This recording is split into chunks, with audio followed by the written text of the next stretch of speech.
talking about Man on Fire, and basically, what I particularly find like awesome in movies, games, whatever, is when you have something like in Man on Fire where Denzel Washington is super. There's a story, there's a larger picture that's bigger than him, right?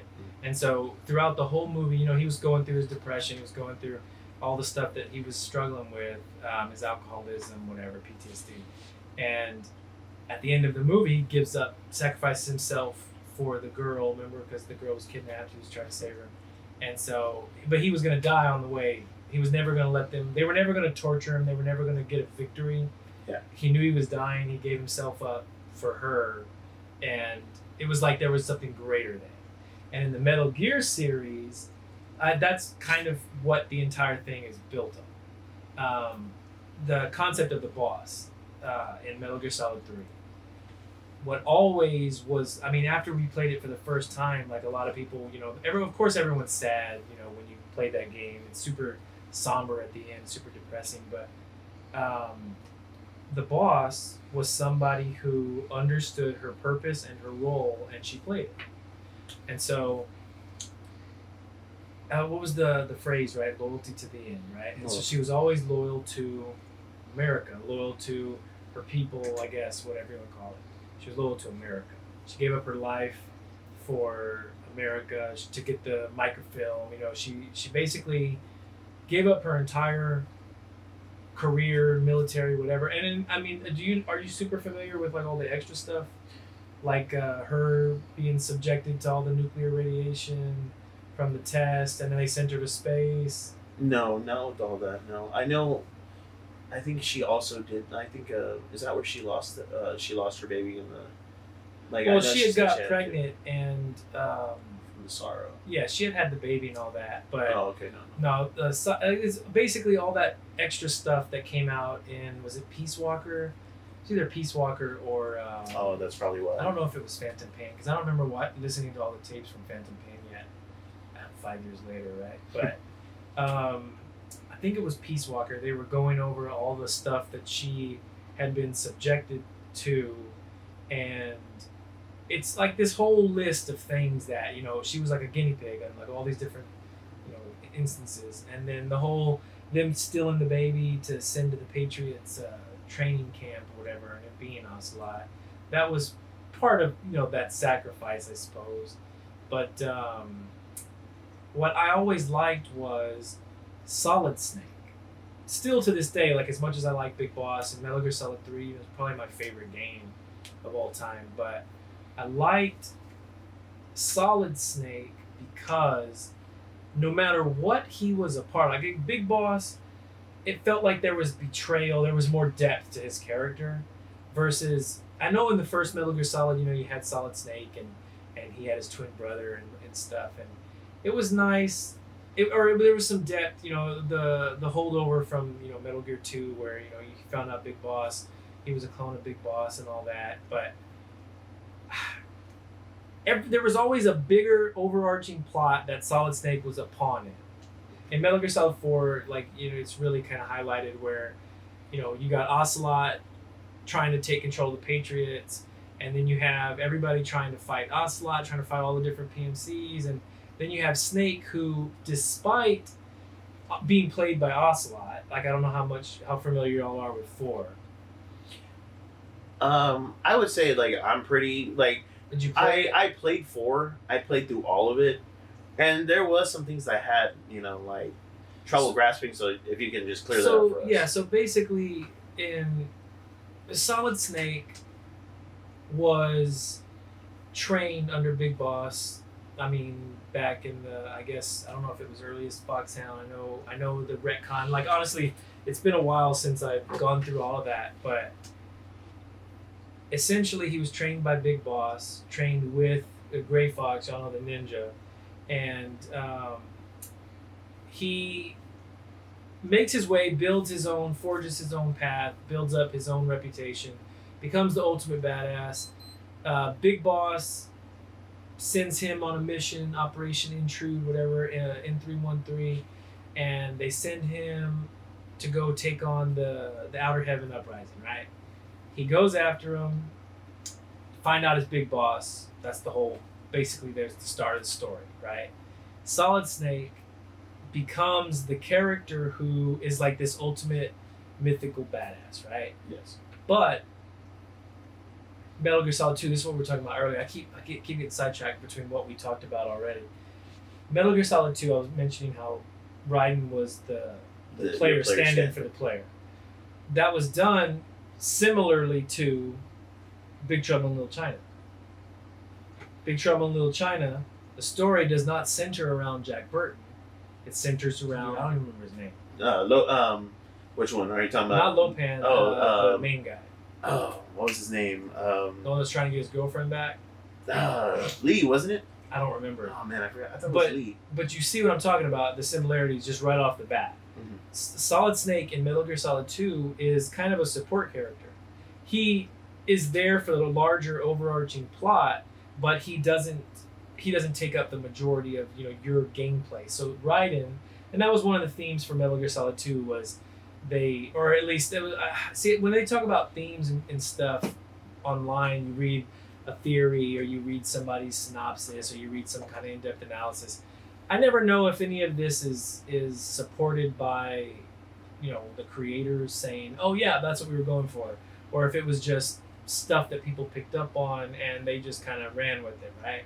So one of the theories or analysis of it all was that Raiden, like the player, because the whole concept of Metal Gear Solid 2, Kojima didn't want to, I don't know if it was he didn't want to make it or if he wasn't too keen on making a sequel. And so there was this idea where he was like, okay, well, we're going to make a game where we got Big Boss, not Big Boss, I'm sorry, Solid Snake, and I don't want to bring him back, or he wanted to do something different, whatever he had. Well, I don't remember the specifics. But I do remember that he tried to structure it in a way that the player would have, what's another, Legend of Zelda, Link does the same thing. He doesn't talk. He's supposed to be, you get to implant whatever you want on him or reflect it, whatever you have. So Raiden is player stand-in emulating Snake because he grew up on, or not grew up, but he was trained on the VR missions, just like the players, you know what I mean? It was this whole meta thing that he was doing, and he said war is a video game. Yeah, and so essentially that's what the whole point was that Solid Snake is the main character, but you're playing as Raiden. And so, this is, Raiden's story, blah, blah, blah. And it was very similar to the Big Trouble in Little China. That's what I always think of. I don't know, I always liked the concept of Solid Snake who... okay, so when you played... you didn't really play... Okay. When you played Metal Gear Solid Peace Walker. Oh, yeah. And so, in Peace Walker, you found out about how much the boss this, the boss that, the boss this, the boss that. Every game since 3 was the whole war between the Patriots and Revolver Ocelot was Zero and Ocelot, versus each other, fighting over the boss's will. They talked about that in Phantom Pain. I think they did some of the tapes. Yeah. So, essentially, the boss had her vision of what the world should be or what a soldier's purpose is, and the Zero had it as well. And Zero took what he thought, and Ocelot took what he thought, and I feel like they were both wrong. Solid Snake, accidentally got it right, I guess. Loyalty to the end, to his purpose. His goal was, despite being a pawn, he was always going to play his part. And so he absolutely, he played it, I guess. That's the best way to put it. He played out his role. Yeah, he was always going to be the hero, but it didn't matter if Ocelot was playing him or Zero was playing him. He still knew what needed to be done. He still did what is the whole quote, and I always quote it, but it's we're not tools of the government or anyone else. Fighting was the only thing we were good at, but at least we always fought for what we believed in.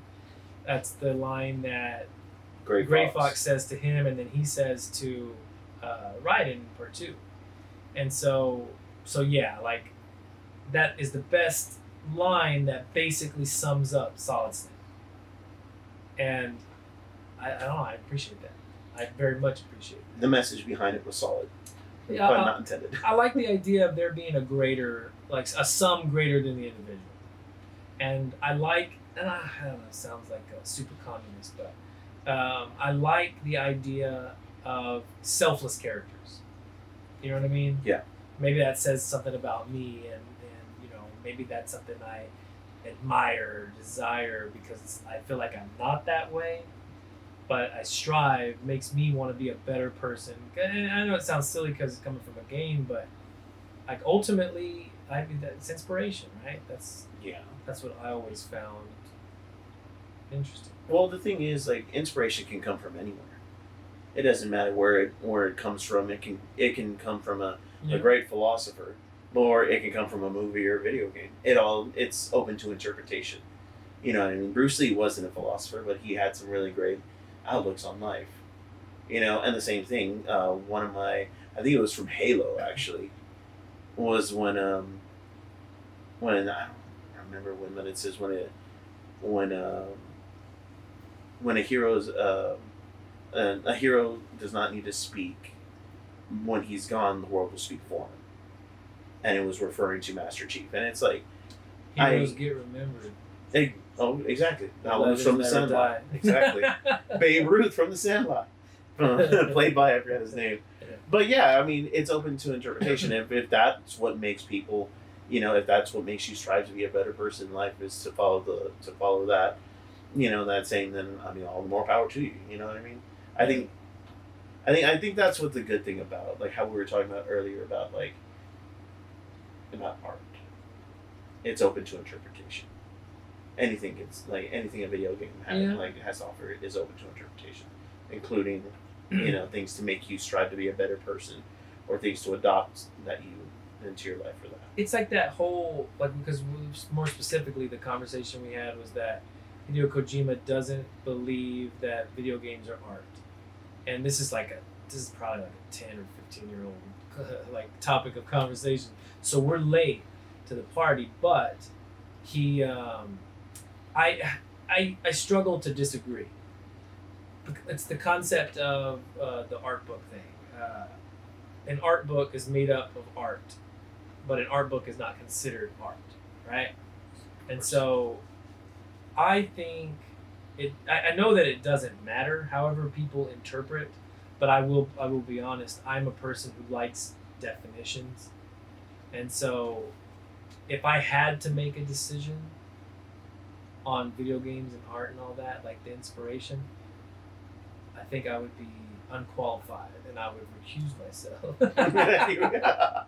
You're gonna recuse yourself. But I don't know, man. Like, I've been inspired by video games plenty of times. I'm playing I was telling you all about the Yakuza games, the Like a Dragon. I 100% identify with the main guy. He lives his life as a video game. Like in the very beginning, he talks about how, I love Dragon Quest, and he is telling everybody how I live my life like you level up and you gain experience and you gain knowledge and you form a party and you do this and you go on quests. And I mean, obviously, I'm not delusional. I don't really do that, but sometimes you ever stop and think okay, well, gaining knowledge is exactly like it is in a game. I mean, I guess there's a metric that you can watch to measure your progress, and in real life, it's just performance standards in the 90s, right? No, yeah. I remember. Oh my god, I remember that. Yeah. But I don't know, man. Like that inspired, and the character himself, he is very much. He keeps calling himself a hero, but every little instance of that he goes through, he's always doing what he believes is right, to his best ability. What he believes is right. He doesn't really overstep his bounds, his boundaries. He just does what he thinks is right. And so far, at least, where I'm at in the story, it hasn't, he's not really like a garbage person. So, I don't know, you can find inspiration anywhere. Oh yeah, definitely. One time I drew a picture of Ruben on accident And I'm not even kidding. I showed you that, right? That white page. It was just a simple old picture of you when you had a beard. And I was like, I just started drawing it. And it looked exactly like Ruben. I was like, damn, that looks exactly like Ruben. And Jen goes, did you draw Ruben?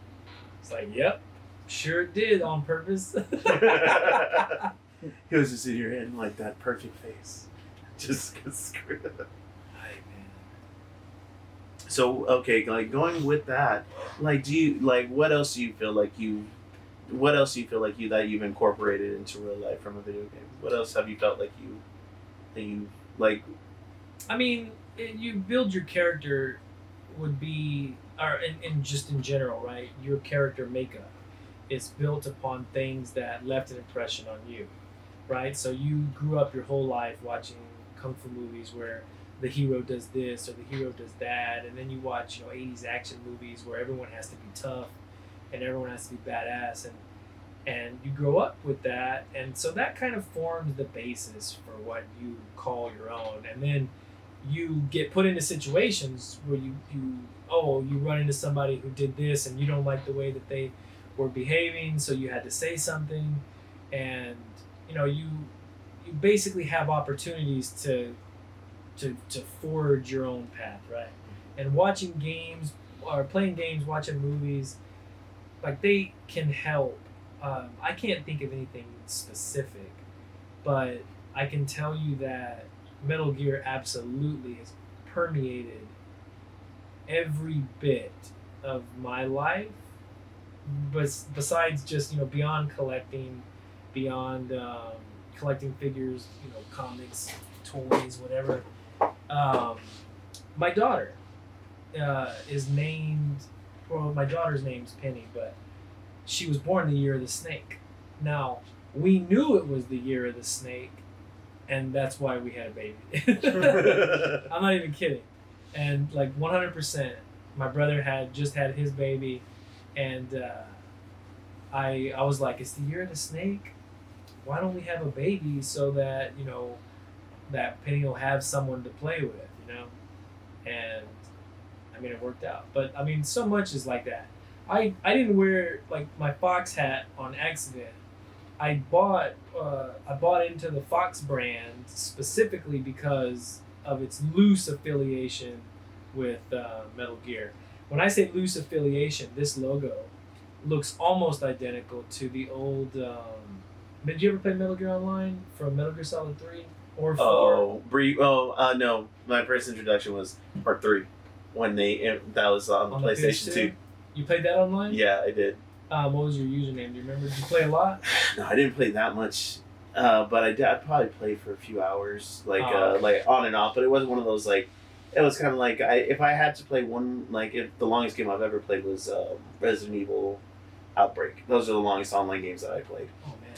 Okay. But no, I think mine. I think it was. Oh God. The logo from that game, when you earned the Fox icon, it looked almost identical to this. And whenever we were in a store, PacSun probably, and I saw it and I was like, oh my God, that's almost exactly the same. And so you got to show the love, got to show that love. But and I did. So now for the last 15 years that I've known this brand existed, that's the only hats I buy. Fox. Just buy the Fox hats, and only really the ones with the simple logo, so that way, it's visible. I get my own little thing. It's funny because we're planning on having a baby this coming year, and I told y'all earlier, we're legitimately gonna name him Jack Burton. Like, it's a Kurt Russell reference, which in turn is a Metal Gear reference because Kurt Russell was the bassist, or in part bassist, Snake Plissken. From Escape from New York and LA. But so Kurt Russell, get the Jack Burton reference from Big Trouble in Little China. There's also a little bitty reference, Burton from Burton Guster from Psych. Y'all ever watch Psych? No, unfortunately no. Y'all gotta watch Psych, man. It's a good show.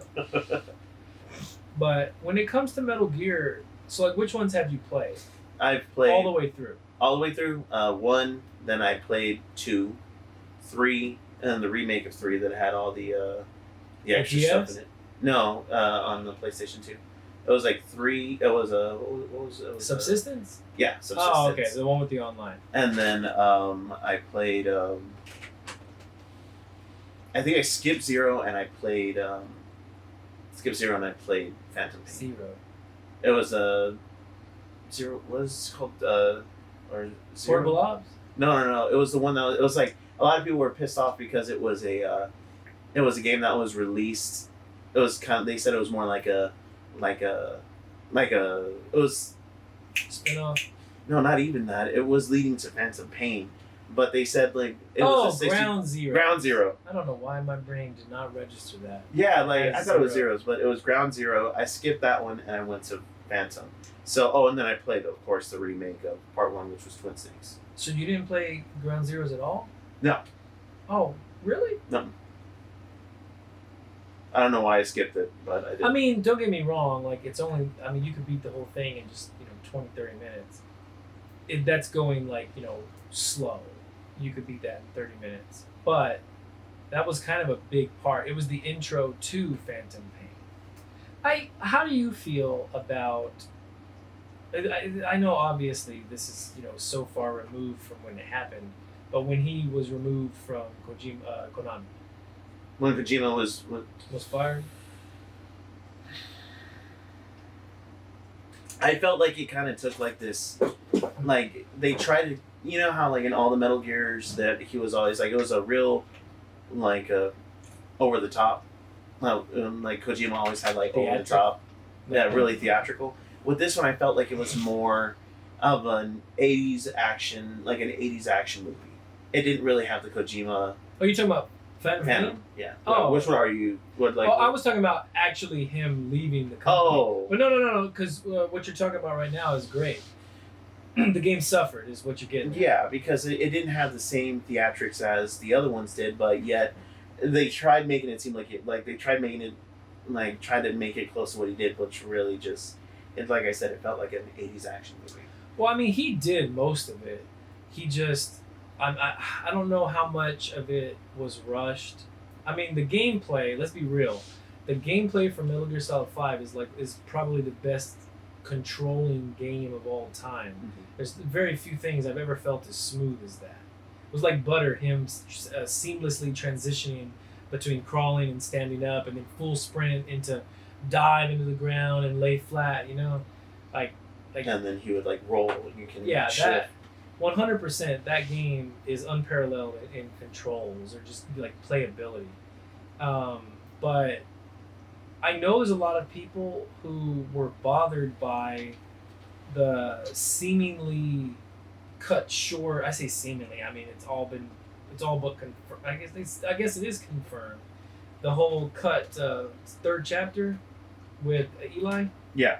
Was it third chapter? It was chapter 3. Yeah. And so, the cut third chapter of Metal Gear Solid 5: Phantom Pain, they obviously were trying to do something bigger.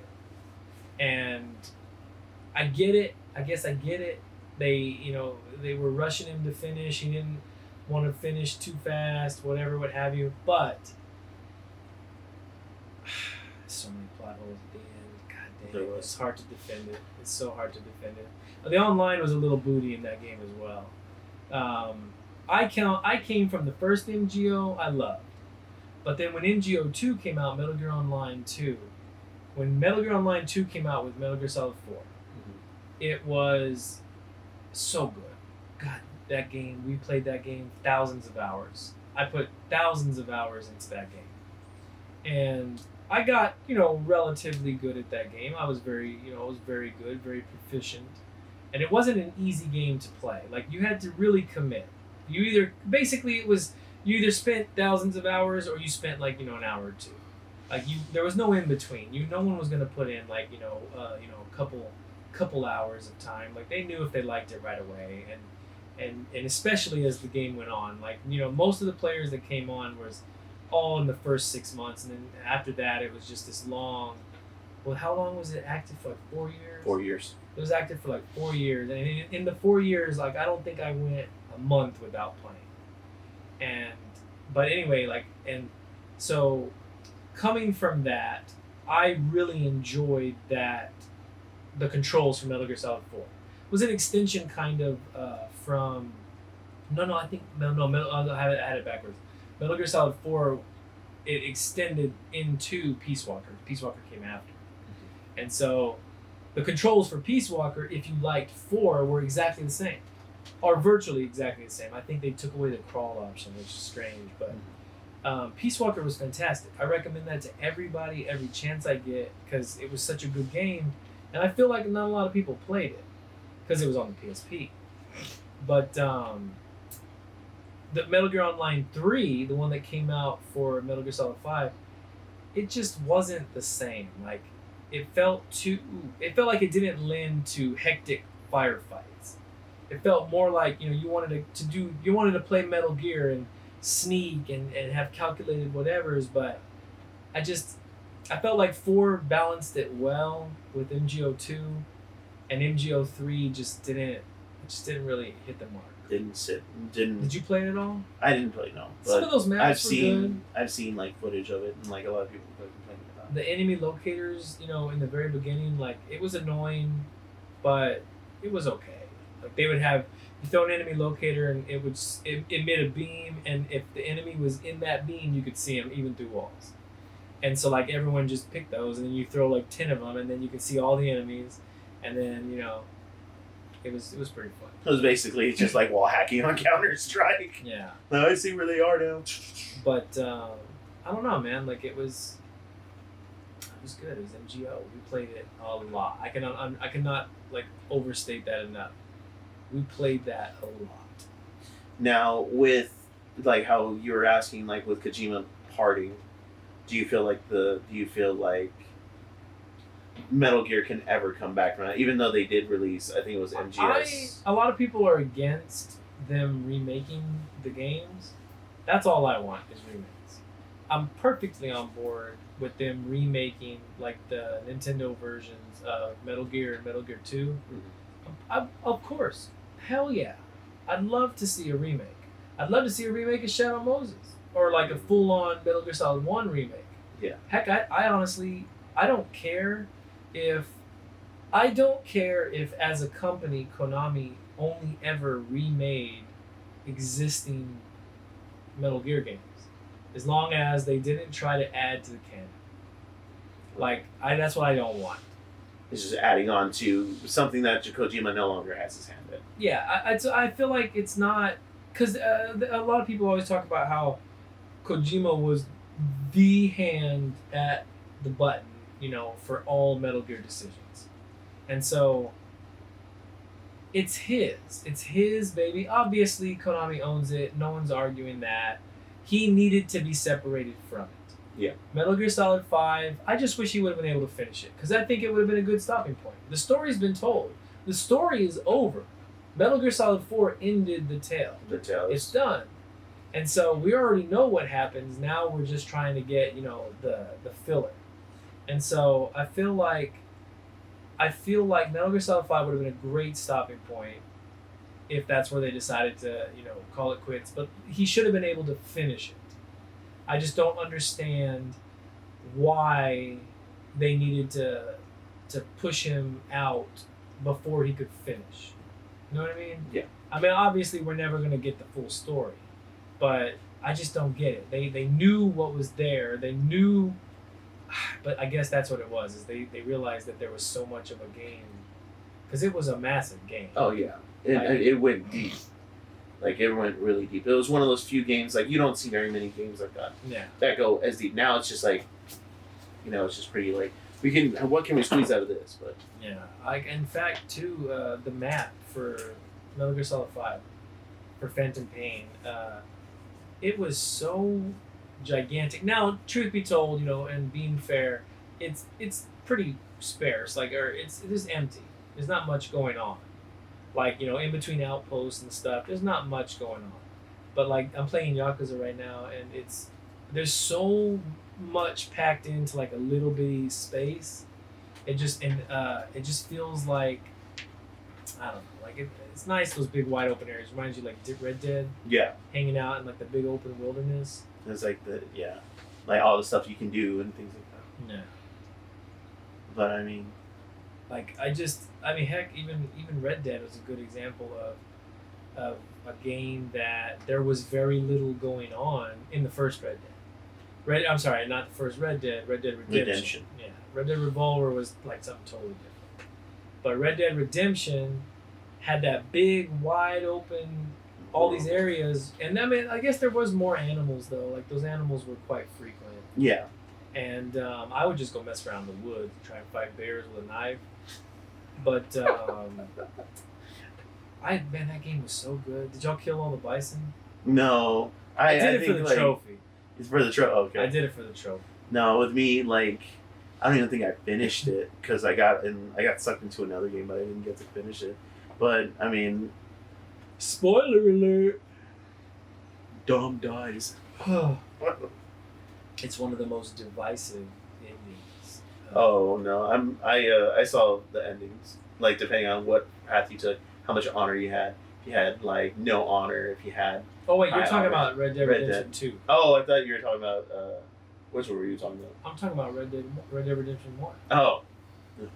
You didn't see the ending to that? Oh. Wait, no, John died, didn't he? Yeah. Spoiler alert. Oh yeah. Spoiler alert. The kids are listening. John Marston died. in Part 1. They didn't know it was John Marston. It could have been any John. Some random John, some guy named John. It was Long John Silver. Shout outs to the sweet old toy shelf behind us, the sweet old bookshelf. Yeah, thanks Ruben for letting us use your awesome. Shout out Ruben Corrales on Instagram. Did you turn the camera? Don't forget, guys, to like and subscribe. We're here with my friend.